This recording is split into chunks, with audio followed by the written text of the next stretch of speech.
Thank you for joining the Alliance Gold Digger podcast. We're so glad you're here. On today's show, we have a patient spotlight that is so inspiring. Mrs. Gloria Syfan is here today, aka Go-Go. With her brave mindset, as well as her willingness and determination, she has overcome so many obstacles since her tragic events of April 14, 2024. Mrs. Syfan describes the tragedy as well as the care she received here in Gainesville, Georgia. It's been a privilege to walk alongside her and witness the love and support our community has shown her, as well as her family. You will not want to miss this podcast. Thank you for joining us. Mrs. Syfan, thank you so much for coming in today and being on the Alliance Gold Digger podcast. It's an honor to have you with our listeners today. I know it's going to be a great conversation. Before we dive in, would you be willing to tell us a little bit about yourself? I know our paths crossed after a traumatic amputation, but why don't you give us the backstory? Who is Mrs. Syfan and how do you know Alliance Prosthetics and Orthotics? Thank you for having me and for allowing me to share this story with you. My name is Gloria, but everyone calls me Go-Go. I'm 80 years young. I'm the wife of my childhood sweetheart for 61 years. We have 2 sons, 5 grandchildren, and 12 great-grandchildren. The dinner table is crowded. There's 27 of us. I've always been very active. I trained and showed German Shepherds in obedience and tracking, which is so much fun to do. I've trained and showed quarter horses, had a blast with that, was reserve world champion in 2000. After that, my girlfriend and I hauled 2 young girls all over the country showing horses. So we got to live through them a little bit, which was wonderful. I now have a little Jack Russell Terrier, Callie, that I've gone through obedience with. She's also done agility. And now she just lays around the house. Yeah. You and your high school sweetheart, Jimmy, Yes. own this little tiny company here in Gainesville. Why don't you tell us about it? Well, when we were in our 30s, I was working for an orthodontist, and Jimmy had been working at a trucking company. And he called me one day, and he said, Gloria, you've got to quit work. We're going to start our own company. Okay. I have to tell you, it scared me a little bit because you're jumping out there into the unknown. Mm-hmm. But you really can't say no to your husband and dampen his dreams. So we jumped right in.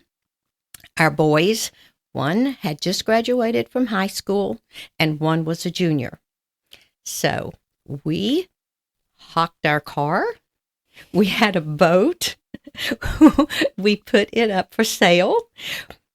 Any way we could have enough money to start this little company.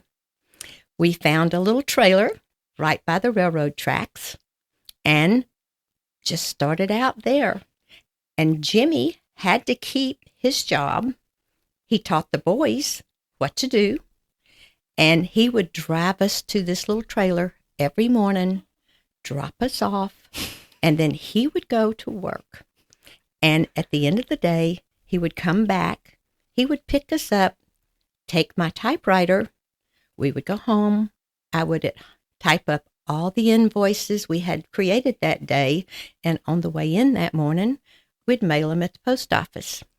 We did that for 1 year. We finally were profitable enough for him to be there full time instead of just helping us along the way for that first year. We had more fun in that little trailer. The train was so close to us, every time it would go by, we'd have to put our customers on hold because it would shake the whole trailer and you couldn't hear anything. It was quite an experience, and God was with us, and it just grew. we were able to hire our first employee. We now have almost 500. They work with us, and they have made us successful. And something you were telling me before the show, how many of your family members work at Syfan Logistics now? Everyone but the girls. So we get to see everyone every day. It's a family affair. Yes, we have one grandson that works remotely from Colorado. That's the state he loves. So he's there. But all the rest of us get to see each other all the time, which is a true blessing. That's so cool. Thank you for sharing the backstory of how you lived prior to your accident. If you're willing, why don't you help our listeners kind of understand how our paths crossed and where you are today? I'd love to. It was a beautiful Sunday afternoon, and we decided to go on our first boat ride. It was April 14th of last year. We had our little dog Callie with us and had been riding around for about 3 hours. And we decided she might need to get off the boat and walk around. So we were near the Olympic rowing venue, and we pulled in. It was a terrifically windy day, and it was kind of tossing the boat around. So we pulled back out from the docks to get a better angle going in. And when we did, not quite sure why I stood up, but I did, and my hat blew off. And for a quick second, I thought, just let the hat go. But I didn't. I walked to the back of the boat, and it was sitting right there. I thought, I could just lean over and pick it up. And then I thought, no, I can't hold on to anything because I have a cast on my left hand from a slight little surgery the week before. And then I did. I just leaned over to pick it up with my right hand, and when I did, I fell in, which was fine. It was not too cold in the water, and I made my way back to the back of the boat and was holding on, and all of a sudden, I felt my left leg being pulled up under the boat, and I felt it flipping all around, but there was no pain involved. It was just a very strange feeling, and I remember yelling, "Stop." My husband realized right away what was happening, and he pulled the boat away from me very quickly. And I think that's what kind of sucked me back down under the water. I felt like I was way down under the water. I could look up, and I could see a tiny little light above me, and I knew I had to get to the surface. So I kept fighting my way to get to the top, and when my head finally popped up, I saw the boat. It was about 20 feet away from me, and my husband was laying on the back of the swim deck trying to pull with his hands the boat toward me. But it's a big boat, and it wasn't moving, so I thought, I can just swim to that boat. I'll be fine. But when I tried to swim, my left leg just felt like jelly. It still didn't hurt. It just felt very strange. So I flipped over on my back, and I just back paddled to the boat. By the time I got there, I was feeling weak, but still not in any pain at all. And Jimmy tried to reach down and lift me in the boat, but he couldn't budge me. I was dead weight, and I was sopping wet, and there was a slight little pause, and I heard him say softly, "I don't know what to do." And then he did. He lifted me up, put me on the back of that swim deck like I didn't weigh anything, like I was a little feather. And by this time, everything was going dark, so I couldn't see, but I could hear everything. And it may have been my eyes were shut. I don't know why I couldn't see. At one quick little point, though, I must have cracked my eyes open because all I could see was blood. It wasn't like a lake behind me. It was just like red blood. So I must have shut my eyes back really tight. My husband took his belt off and made a tourniquet around my leg. The only reason I know that is I felt it tighten on my leg. And then I heard him yell to a fisherman that was nearby, and he yelled, call 911. And the fisherman said, I already have. Then Jimmy told me, he called me Gloria Jean, which he never calls me unless he's upset. He said, Gloria Jean, you've got to hold on tight because I have to drive the boat back to shore. So this is another little miracle that happened that day.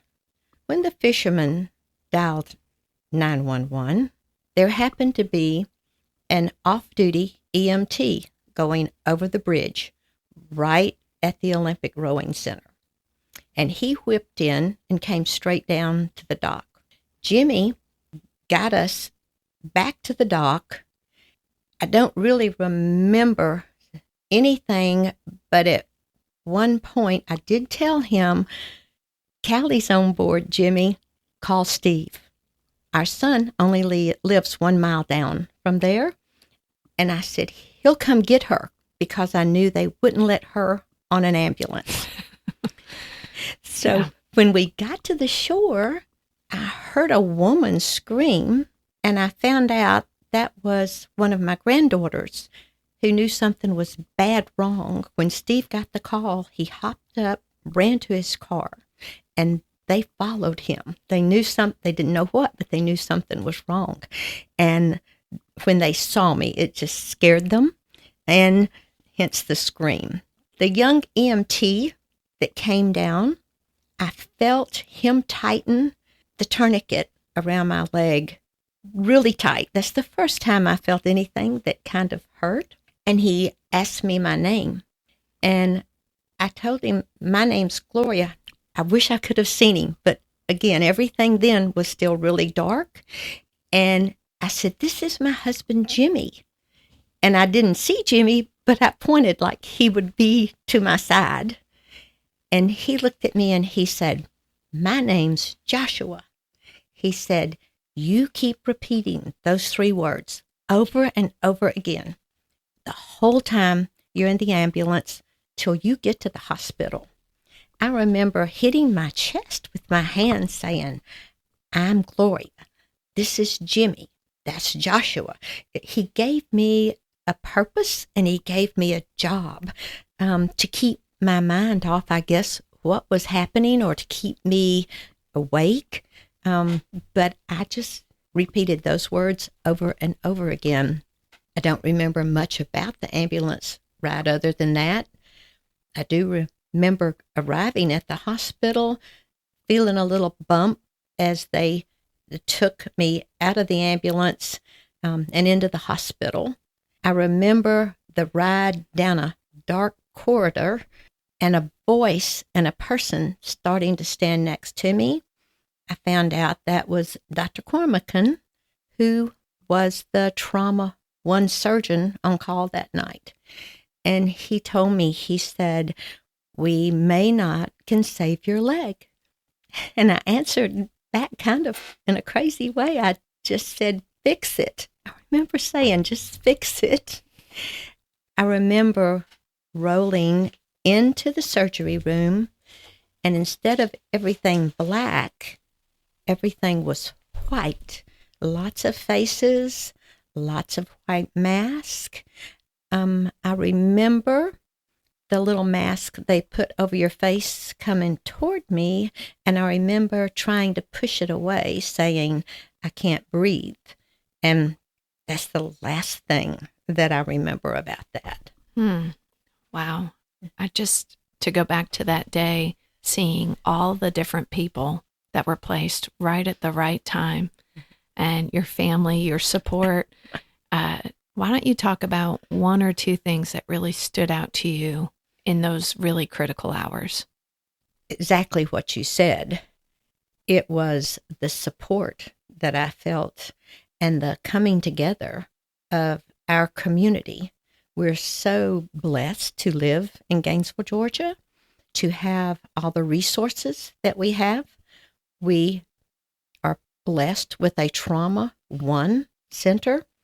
The night I went into the hospital, every trauma surgeon was there that night. So I had the best of care, not only from the doctors and the nurses, from my family. I remember waking up from the surgery in the recovery room, and I actually could see then, and I saw my husband. He was holding my hand, our two sons, Greg and Steve, my sister, Beverly, and my brother, Butch, were there. And I'm vain. I knew I looked terrible because I'd fallen in the lake.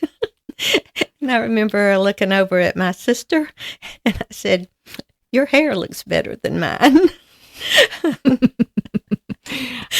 And Yeah. I must have gone to sleep then because I don't remember anything other than waking up the next morning. No, that I would have probably asked someone fix my hair too.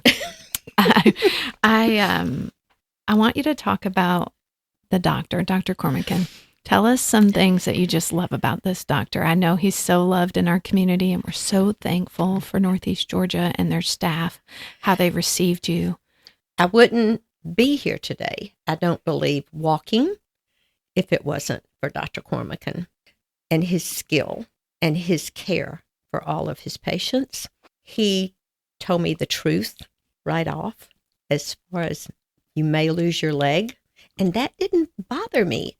It's strange. I think I was so happy to be alive that was almost a minor thing. He came to my room every single day. He would check on me, but he did beyond what a doctor would do. He would come and sit with us. We would laugh. My sister was there most of the time, and we would all just cut up and laugh about life. He would come in and check on me at nights.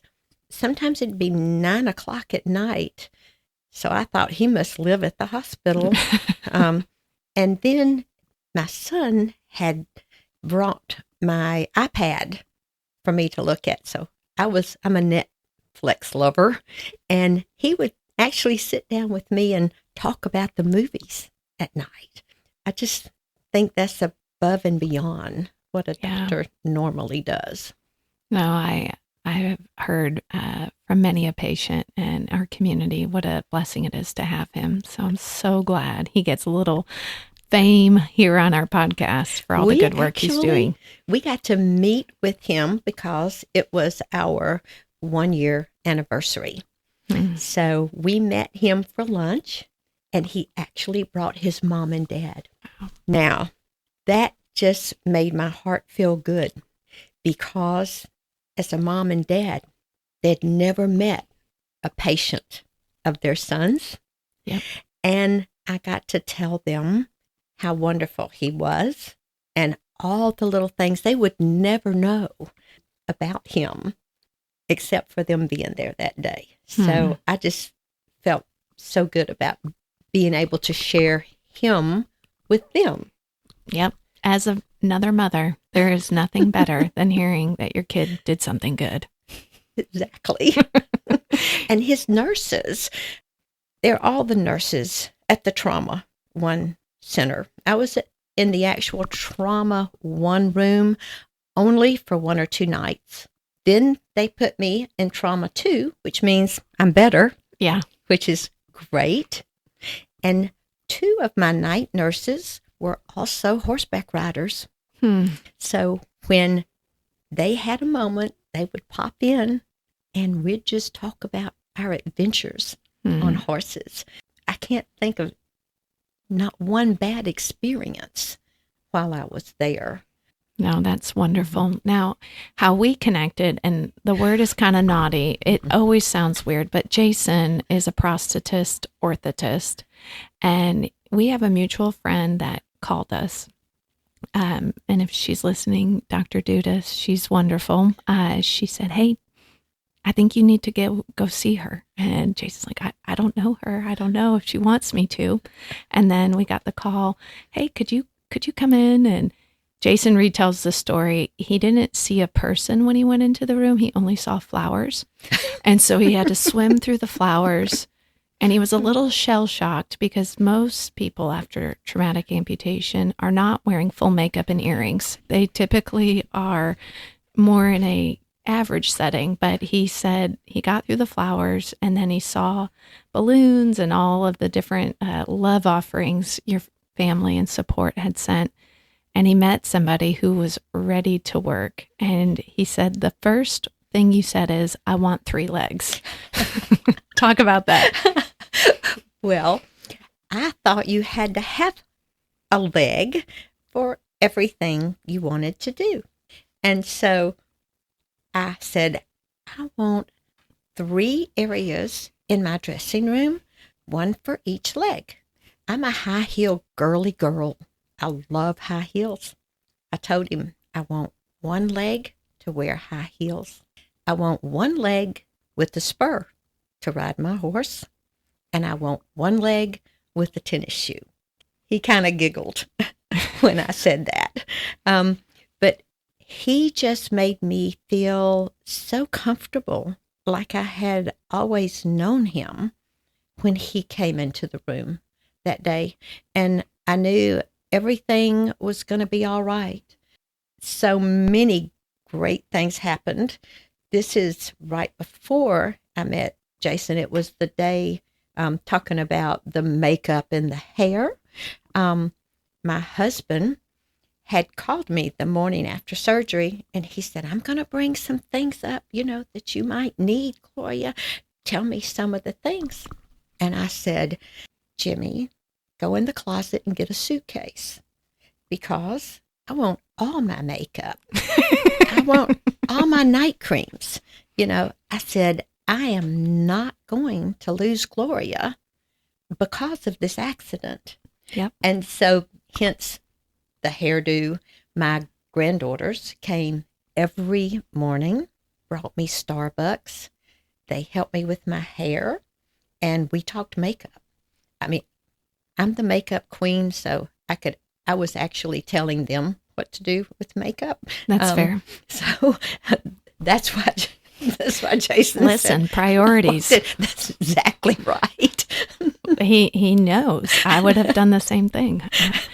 I have some good friends who, when I've had some procedures and such, they came. I only have sons, so I don't have anybody to come do my makeup. My mom has helped me a few times, too. Go ahead. I will tell you one other thing about Dr. Cormican. Yeah. That I should have said. This is because the propeller took off most of the back of my leg for the first 3 days, and after that too, but the first 3 days, there was something called a wound vac they had attached to the back of my leg. And it was this calming little motor that made a put-put sound all the time. And it was actually kind of comforting. And the first 2 times they did these wound vac changes, they took me down to surgery and they put me to sleep. So I thought, there's nothing to these wound vac changes. It's not a big deal. Well, the 3rd time, Dr. Cormican came in my room and he said, "Okay, Gloria, today we're going to see if you can tolerate a wound vac change here in the room." And I thought, I don't like that term, tolerate. But he knew I could not go home until they knew they could do these wound vac changes at their trauma clinic. So I had plenty of drugs that day. It still was very uncomfortable, but we got it done. So I always thought it was cute, his little happy voice coming in. We're going to see if you can tolerate this. That's funny. Then after that, it was a few days later, they did skin grafts off of my right leg to put on the back of my left leg. Now, we did name my leg. Yes. Because I would lay in bed and I'd think, I don't want my little leg called Stumpy. And so I was talking to my sister, and she actually came up with the name Grace. She said, because by the grace of God, you have her. So we named her Grace. And when we came to your office and I got my prosthetic leg, I named her Joy, because it was a joy to be able to walk again. Started feeling bad for the little right leg that was doing all the work. So I named her Hope. So I have a whole village right here with me. And Hope is really happy that Joy and Gracie are getting along and do great together. No, I was hoping you would introduce the gang that you have that comes into the clinic. And when Gracie and Joy are communicating really well together, it's beautiful. Magic. They're great sisters. Yes. They argue some days a little, but get along most all the time. Yeah, no, I would like you to talk about kind of how you researched. One of the things that we loved is you took care of your skin really well. You want to talk about that? Well, the leg. Yeah, your leg. Well, y'all give me great instructions when I came to your office. This was a very blessed day when Gracie was healed enough to be introduced to my new leg. And you said my family could come, friends could come. There were students there from Kennesaw that had taken an interest in me, and Jason and his nurses were there. And to have him actually make that socket the very day I went in, and you go out with your leg. I've heard that's not always the case. So that was quite incredible. And being able to stand for the first time. And I really didn't want to take her off at all. I was so happy. And Jason said, "Don't you want to take it off before you go home?" And I said, "No, I want to wear it home." And as we were going out the door, he said, "You have to take it off when you get home." Yes, please. Everyone knows she did. She did take it off. Well, I'm a rule follower. I definitely am a rule follower. And he had given me great instructions about, number one, you can only wear it for about an hour in the morning and an hour at night. And each day you can increase it by 20 to 30 minutes. And I followed his rules. He also had great instructions on how to take care of Gracie. And the liner that goes into the socket every night, Dove for sensitive skin. I need to buy stock in that. We wash Gracie every night with Dove for sensitive skin. We use it for washing the liner. You have a great little liner stand that it goes on at night so it can dry. And then I use a great night cream. Every night I massage Gracie. She gets a lot of attention, but she is what I have to take care of to be able to walk for the rest of my life. So thank y'all for telling me how to take care of her. It's my job to do what you say. Well, you do such a good job with it. It has always been so impressive to Jason and I how seriously you take your goals and your dreams, and that you see your mobility as the vehicle to get there.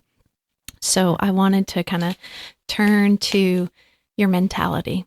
So and most of the listeners, I probably think you would have had them all there at that appointment if we had the space. But she walked out with her leg and she got in her car.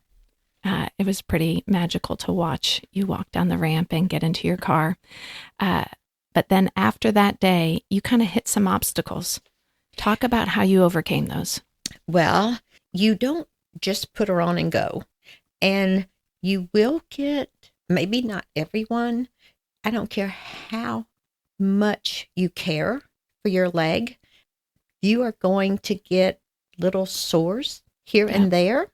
And you have to work around that. Sometimes they will tell you, go ahead and put the leg on and just work through it. And sometimes we did that.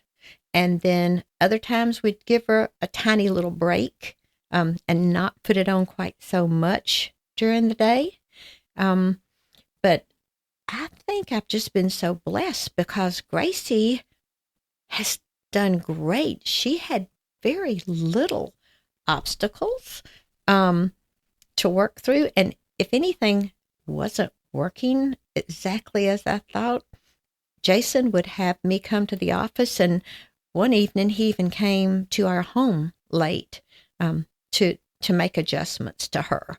So it takes a little while to get together, but you just keep trying till you get it.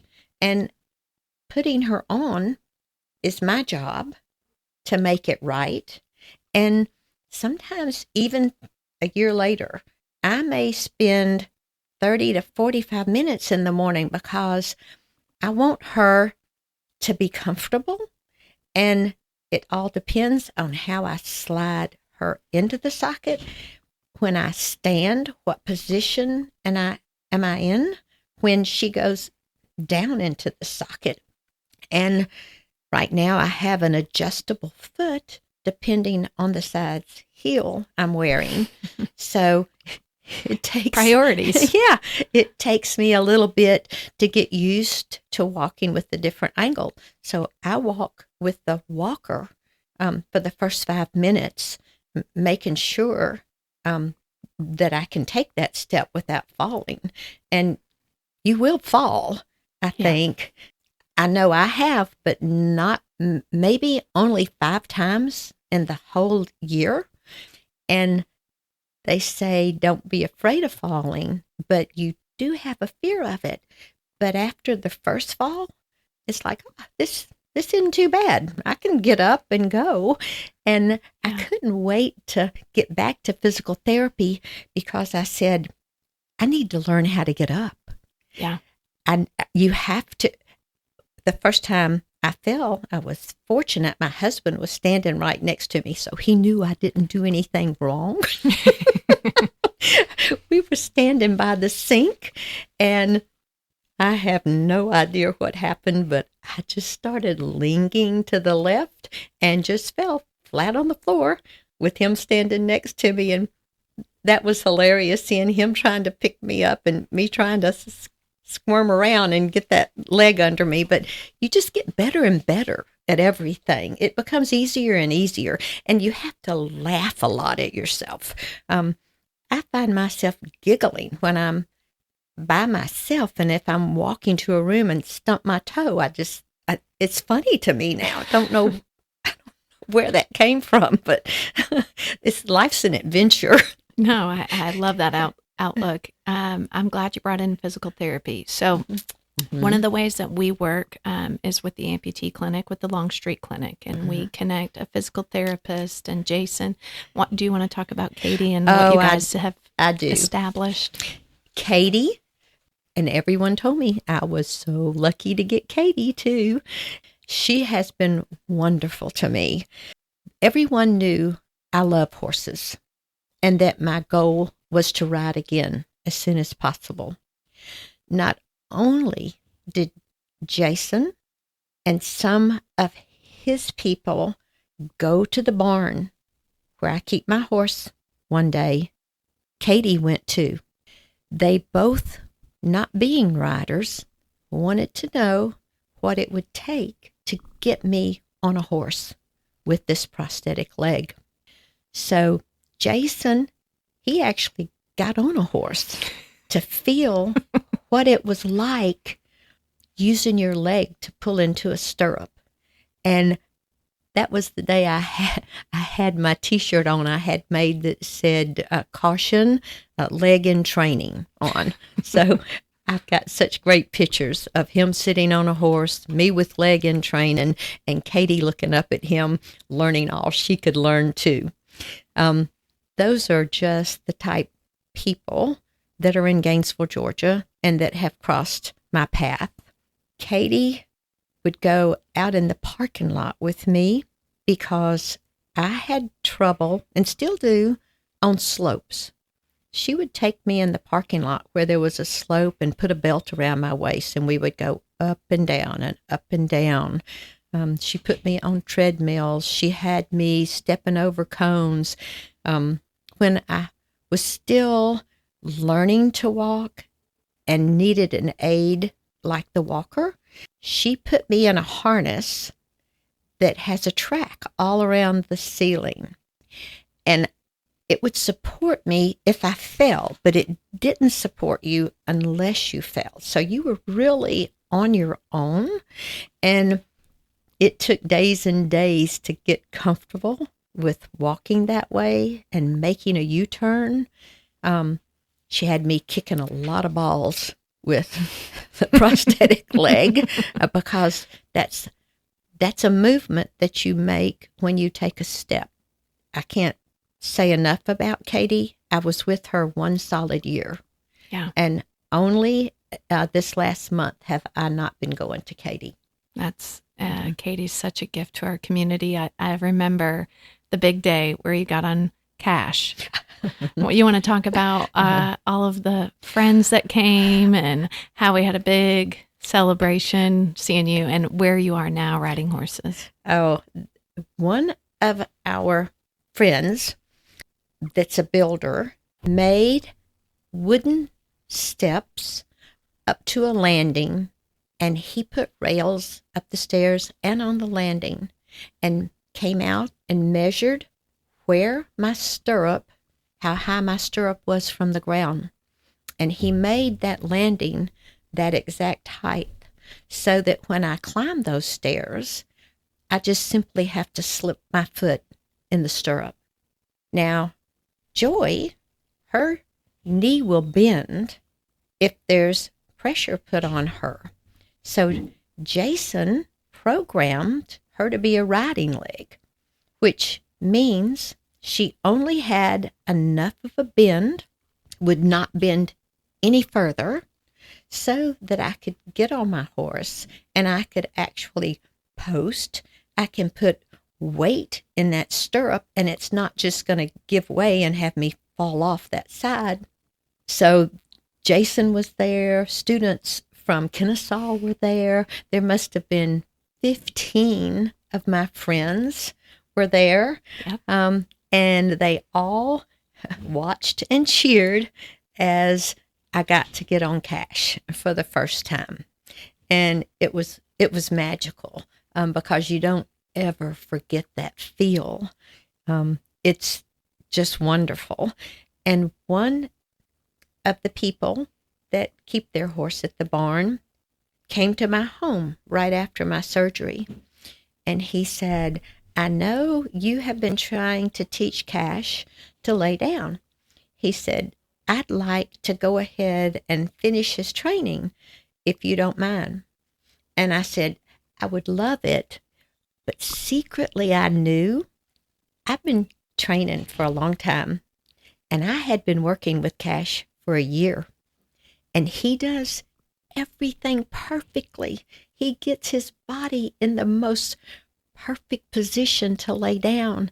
And he'll raise his little front legs up and down and look at me like, okay, what else am I supposed to do? He would never lay down. But I didn't want to discourage him. And I said, sure, I would love for you to be able to teach him to lay down because it'd be easier for me to get on him if he were laying. And so we kind of giggle now because he probably worked for 9 months on trying to teach that horse to lay down, and he still goes out there, does the little things he's supposed to do, and then looks at you like, okay. But he does not lay down at all. But we also, I did not realize this, 4 other people at my barn that board there were physical therapists. One of them actually worked with prosthetic patients. And so everything just kept falling in my lap. You almost don't feel deserving of so many beautiful things happening in your life. I love your heart of gratitude and kind of where it comes from. One of the things I wanted to transition our conversation to is your mindset. Kind of how have you, this seems like something you've carried your entire life. It's not since the accident. Why don't you talk about how you think? I think that would be powerful for our listeners. I've always been happy. I've always had the glass half full. I've never thought of it being empty. I don't know where the mindset came from other than the environment all around me as far as being loved and cared for. I have great examples in my life. Our youngest great-granddaughter, Brecklin, at 2.5, had a disease called PPB, which is a soft cell cancer. We didn't know she had, and she just collapsed at school one day, not even 3 years old. And they sent her straight to CHOA and said there's very little chance that she will live. The cancer had spread from her lungs to her brain, to her spine, to her leg, and to her shoulder. And they said if she does live, she probably won't mentally mature a whole lot past where she is right now, and her hair will probably never grow from all the radiation. So her mother also is a strong, strong soldier, and she went through every chemo, every radiation, every experimental chemo there was. And today, she's 12 years old. She's in all advanced classes. She speaks to numerous people on her journey and what she's been through, has the kindest, most giving heart, and has never said one thing negative. Never. So she's a miracle. And then my husband is a double lung transplant patient of 21 years who is like a poster child for lung transplants. He has never complained in his entire life. He's 81 years old, goes to work every day, and rides a Harley on the weekends. So I only have excellent examples to go by. You can't be left out. No. No. I love that about you. I was thinking about, we were in clinic, and you talked about putting a dish up. Oh, yes. Tell the story. Well, this actually has turned into kind of a neat thing, because some days when you're tired, or if Gracie and Joy are having a small little argument with each other and it's not as comfortable to walk, and if I had had a drink in the living room and I think I'll just leave it here, I'm not going to go to the trouble to take it to the kitchen. And so I started asking myself, if I had 2 legs, would I leave it here? And if the answer is no, I wouldn't leave it here. So I do it. So a lot of times during the day, I'll ask myself, would you do this if you had 2 legs? And if the answer is yes, I just do it. And one of my girlfriends, who has not been feeling really well lately, the other day she told me, she said, Gloria, I have taken up what you do. She said, if I felt better, would I go do that? And she said, if the answer is yes, I get up and I go do it. So it's been a neat thing. No, I think that's such a powerful thing. You don't have to go through limb loss to think like that. Everybody can consider, can I do this? And do it. And just choose to do it. No, I think that's such a powerful message. I wanted to ask, have you, since becoming a part of the limb loss community, met anybody or grown in appreciation for this community, or kind of speak to the relationships that have formed? Oh, definitely. I can't wait to read my emails every day because the Amputee Coalition has a website, and people are posting, amputees are posting every day. They're asking questions like, how can I learn to drive, especially if their amputated leg is the right leg? And other amputees answer, and there may get 15 answers. Everyone tries to help everyone else. And I got brave enough one day to ask the question, and I said, does anyone out there ride horses that has an above the knee amputation? And I immediately got an answer back from a young lady in Colorado, and her name is Sherry, and we have become great friends. We can't wait to be able to actually get together, but she's been a great example for me because she also is an above-the-knee amputee. She lives in Colorado in the mountains, and she's 7 years out, but she has learned to ride her horse through the mountains by herself. She saddles. She would send me videos. She said, okay, this is how I get on a horse. And she'd have a little quick video. And then there'd be another one that would come. This is how I get off a horse. And little quick videos. Yesterday we were on the phone for an hour because she had 7 years out. She's starting to have a little bit of an issue with a sore on her leg. She's not as fortunate as me, as she has a 2-hour trip to go to a prosthetist to help her because she lives in a rural area. So it's been good for both of us. But she has helped me tremendously. I love that. I know right after your amputation, you actually came to the Amputee Coalition's event in Atlanta and got to meet some people. That was so great, too. And it happened to be in Atlanta last year. It's in a different state every single year. And I wasn't walking yet. So I was still in a wheelchair. And Jason came and met us at the front door and took us down and showed me the people, introduced me to the ones that make the Autobot leg, showed me the different feet that you can get. Even the people with arm amputations that were there that were showing how they can do anything with that arm. They can pick things up. They can eat. They can cut with a knife. It's a fascinating community of survivors. Yeah, no, I love this community. We've really grown in love with it. And even locally here, and I don't mind sharing this, you meet people all the time and chit chat. And it's kind of like if you buy a white car, every car you see next is white. Why don't you talk about that? Well, while I was in the hospital, I started getting pictures from people. Look who I met in the grocery store. Look at this fella. He rode up on a motorcycle, and he is a double amputee.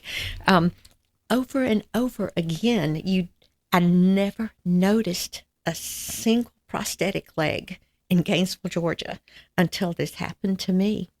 And just this week, my little great-granddaughter, Braylee, she was out with her parents, and she started pulling on her mama's skirt. She said, "Mama, look, there's a girl with a leg just like Go-Go's." Yep. No, it's pretty wild. I know I told you this over the phone. Our kids were the only kids in the neighborhood when they played war, pretended that their dad could build them an arm or a leg, and they didn't know. And so Talk about your grandkids and the experience of educating them on people with limb loss. Kids are wonderful.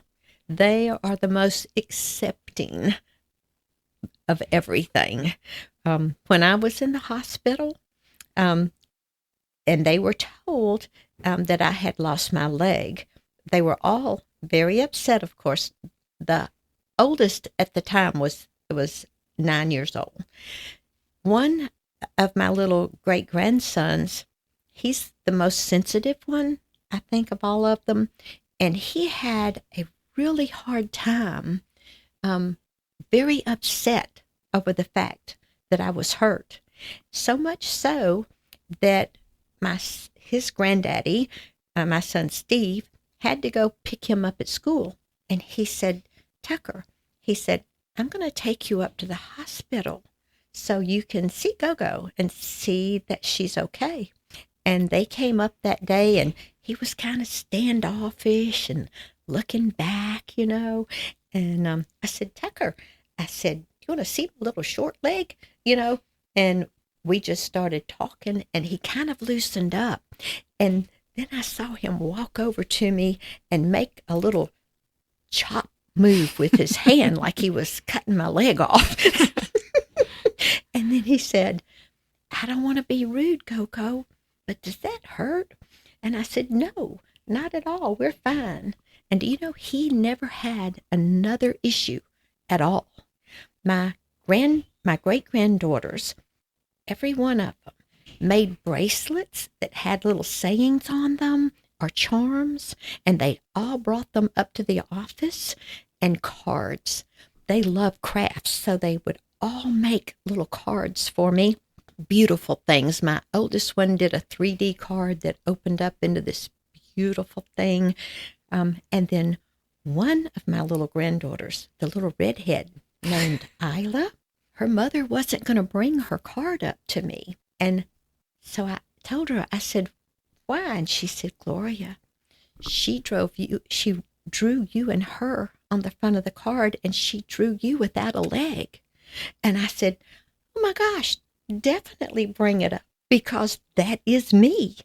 And so her little card ended up being the hit of the room.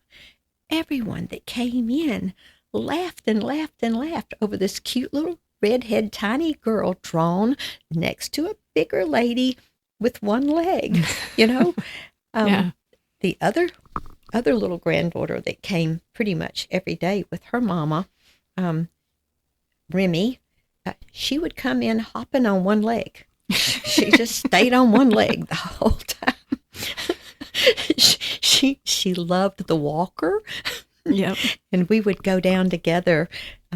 Dr. Cormack said, she needs to get out of this room, y'all. Y'all take her down to the Peace Garden. She needs to get outside.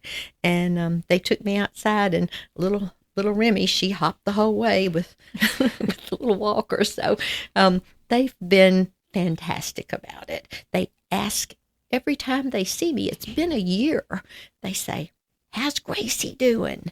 And then the little boy, Tucker, his thing now is every time he sees me, he comes over and he softly kind of kicks her. And he says, can you feel it now? I love that, because really the advice I'm hearing is that just talk about it. Oh, yeah, let them see it. It's me. Yeah. I know one of their questions, we were talking in preparation of, how has this changed how you see yourself? And you answered me, it hasn't. Talk Not about at all. that. I'm me. I want to stay me. I want to keep doing the things that I do. It might make me do things a little slower, not quite as fast as I would have done it. I was thrilled the day I could get in a car and drive, which really was early because I had my right leg. And that was a great sense of freedom. And I was scared of it. And I thought, okay, my sister was with me. And I think one of my caregivers that had stayed with me for a whole year was with me that day. And I said, we'll just go down the driveway and go in the neighborhood. I had driven for 1 block, and I said, oh, I'm good. We're going to the farm. just That tracks. You just have to do what you did. No, I love that. When you're thinking about talking to someone who's gone through something similar to you, what advice would you give them? Be yourself. Keep striving for the goals that you want to reach each and every day, because it's a daily journey. You will keep progressing if you try. If you don't try, you're not going to get any further. Listen to all the advice that you're given and follow through. Don't ever give up on yourself. You'll have great days most of the time. You'll have some that aren't quite as great, but you just keep on doing, because there's always going to be the day you're just a little bit better, just a little bit better. I'm a year out, and I still am practicing walking every day, trying to look the way I feel I want to look when I take that step. I have balls at my house that I balance my leg on. I have little wobbly things that I stand on and try to get my balance better, because our balance is different. At night, when I brush my teeth, I've already taken Gracie off. It's so easy to lean up against the sink. I try not to. I try to make myself balance on one leg. Younger people can hop all around the house on one leg. At 80, not so much, but Please don't. I feel I can still balance really good on one leg. And I get great joy in tiny improvements. But even though you get good improvements, there'll be a day it's not quite as good as you were the day before. So you can't let that get you down. You have to just push through that part, and it just then starts getting better and better again. That's good advice. Now you're a year out. Mm-hmm. Give some life hacks. What are some things you have found to make your life easier, or new ways you do things to make sure you can accomplish your goals, activities of daily living? I have to think about that one. Well, one thing I learned, when I get up every morning, I go turn on the coffee pot. Yep. Well, I don't have my leg on in the morning. I have a walker. And how do you take a cup of coffee out to the porch when you've got a walker you have to hold with both hands? And so my husband actually came up with this one. He got me a thermos. So I mix the coffee in the thermos, have the cup, and my walker has a little seat in it with the lid, so I can put things in it. And so I get it all together, walk outside with that, and then it's like having tea. I just pour my coffee and enjoy it. I have my tub set up so it's easy for me to wash Gracie every evening. We do the handheld shower in the tub, because I can just throw both legs over the tub and wash Gracie off and have her ready for the night. I've not had to make tremendous changes other than safety handles in all of the bathrooms, the shower. We had our shower redone so that I don't have much of a lip to go over, because again, I don't wear my leg in the shower. I use a walker. None of it's been hard. It's just a learning curve of what works best for you. I hear you. You really thought about the things you wanted to continue to do, and then you made the adjustments necessary to make sure you can continue your regular life. Right. I was thinking about getting your shoes on, how you turn your foot up sometimes, and you figured that out. Or it was fun. You brought all your shoes into the office so Jason could figure them out, and he felt like you were Cinderella. And I felt bad for Jason, because my first foot, I couldn't adjust. Jason had to adjust it. So I was going to his office once a week. I was saying, okay, we have a party we're going to tonight. I have to wear a little heel. And then, in 2 days, I'm back at physical therapy. I have to have a tennis shoe. So he was to manually adjust that foot every time. And one day he said, Gloria, I think I have a new foot for you. You can adjust it yourself. And it has been great. Another thing that we did have to do is, like my cowboy boots that I wear to the barn, they're high. So I took them to the little shoe shop, and they put a zipper down the inside. So it zips all the way to the bottom, and I can get my prosthetic foot in there, zip them up, and we're good to go. I was thinking about the hose when you go water your flowers and how much you love watering your flowers. That was a great day because with the walker, you can't water the flowers. You couldn't use a watering can, and you certainly can't drag a hose. Please don't. So it was a great day when I was walking well enough to walk over to the spigot and turn it on, take the hose out of this little round tub, and I can walk around and water all the flowers. I can even go up 2 steps on our little step ladder that's in our pantry. I can reach shelves that are high now, which is great. I've kind of reorganized my closet to where I have a special little shelf that I can put Joy on every night. She has her own place, and plug it in. I have a drawer that's for all of her little things, like the different socks I may have to put on during the day, depending on whether Gracie wants to be big or little that day. I have all the little shrinkers that we wear at nighttime in that little drawer.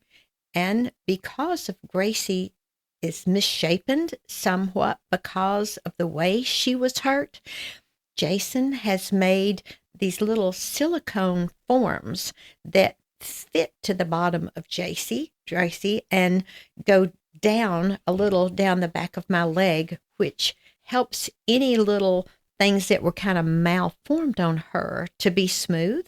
I have a separate little place for them. I like everything in order. It makes your life easier if you have a routine, if you know exactly what you're going to do. It becomes fun to take care of. I love sitting down at night and taking care of Gracie and putting her little things away and getting everything washed and ready for the next day. This journey's not been a bad journey. People ask me about it all the time, and I've just never found anything bad. I would not choose to have this journey, but because it's chosen me, I'm going to be happy with it and not let it change me much at all. No, I think that's a powerful perspective, that you have chosen not to be a victim. You've really worked very diligently to make sure your mental state was more on the victor side. You have an incredible support system. I do. I wanted you to have a moment to thank them if you would like. In my heart, I thank them every single day. I was blessed. In the hospital, my neighbor came over to see me. Jimmy and I really had never thought about, would I need care when I got home? It was so early in the game. We were just still so glad I was here and that I would be able to have a prosthetic leg. And my neighbor introduced me to a lady that became my caregiver. She had been a caregiver for his wife, and he has kept her on at his home because they became so close. And he said, Gloria, I'm not going to give her up 7 days a week, but I'll give her up 5. And then one of our family members said, Gloria, I'll come the other 2. And so I had someone with me 7 days a week that took care of me.